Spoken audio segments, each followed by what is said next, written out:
Donc voilà, on avait regardé pour avoir une nounou, soit une nounou de Québec ou une nounou qu'on aurait fait immigrer. Puis ça, c'était vraiment dans le but de pouvoir nous aider à avoir du temps de qualité avec les enfants. Donc si on y allait avec une nounou à distance, c'est une nounou qui venait des Philippines pour accélérer le processus d'immigration. Chose que finalement, on a opté puis on a été vers là. Il y avait plusieurs raisons à ça. Dans le fond, à chaque fois que je regardais pour avoir une nounou de Québec, c'était souvent des personnes plus jeunes, alors que je préférais avoir quelqu'un plus mature, ayant plus d'expérience.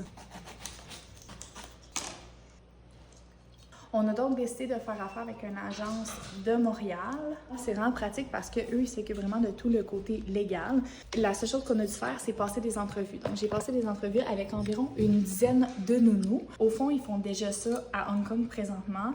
Donc, c'est ça, la plupart sont déjà dans leur famille depuis 10 ans. Par contre, ils sont à Hong Kong dans le but de se faire immigrer au Canada parce qu'ils savent que souvent, les gens au Canada vont aller à Hong Kong parce que l'immigration est plus rapide que s'ils étaient directement aux Philippines. Fait que je trouve que c'est vraiment une situation qui est triste. Honnêtement, j'avais même regardé pour faire immigrer quelqu'un qui avait, c'est peut-être trop à dire, là, mais pas de port d'attachement, fait que pas d'enfant, pas de mari, pas de chum, dans le but de... Je me sentais comme s'ils laissaient leur famille pour venir dans la mienne, vraiment. Mais quand j'en ai parlé à l'agence, ils m'ont dit que c'était correct que je pense comme ça, mais que c'est vraiment pas leur cas parce que eux, dans le fond, ils vont à Hong Kong dans le but de se faire immigrer au Canada parce que c'est vraiment la chance de leur vie. Puis honnêtement, c'est tellement triste parce qu'à chaque fois que je passais une entrevue, ils me suppliaient de les engager. Fait que ça, je trouve que c'est une situation qui était particulière un peu. J'ai vraiment la pulpe dans mon eau. Donc, c'est ça. Fait qu'on a passé environ une dizaine d'entrevues. Honnêtement, elles étaient toutes super gentilles, ils ont full d'expérience.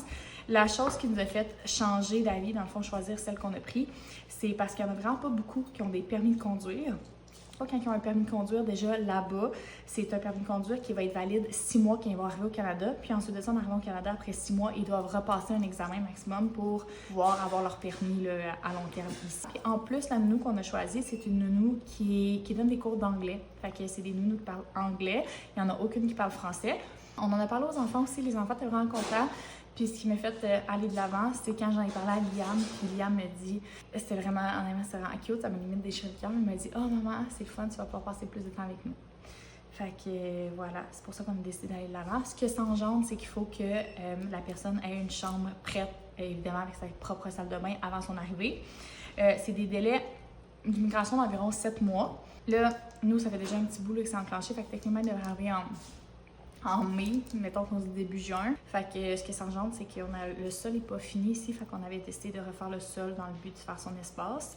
Fait que voilà, on est présentement dans les plans avec la designer pour finir le sol pour pouvoir l'accueillir. D'ici une semaine à l'autre, on devrait recevoir nos plans de sol terminés. Ensuite de ça, on va les envoyer en soumission pour avoir des corps de métier pour pouvoir faire les travaux et idéalement, il faudrait que ça commence fin janvier maximum pour pouvoir être prêt pour... Moi, je viserais avril, mettons. Si vous vous demandez, c'est des contrats de 2 ans. Voilà, j'ai bien hâte de voir où ça va nous mener, mais tu sais, souvent, comme je dis, ça fait déjà 7 ans qu'ils sont dans leur famille, fait qu'ils recherchent vraiment du long terme. Fait que ce contrat-là, c'est 2 ans. Si nous, on veut y mettre fin avant, on peut. Par contre, ben, tu sais, c'est vraiment pas l'objectif. Fait que voilà, si jamais vous voulez en savoir plus, si vous avez des questions sur le processus, ben, n'hésitez pas à m'en faire part. Si vous voulez avoir aussi des updates sur les rénaux du sol, juste à m'écrire en commentaire, puis ça va me faire plaisir de répondre à vos questions. Bonne journée!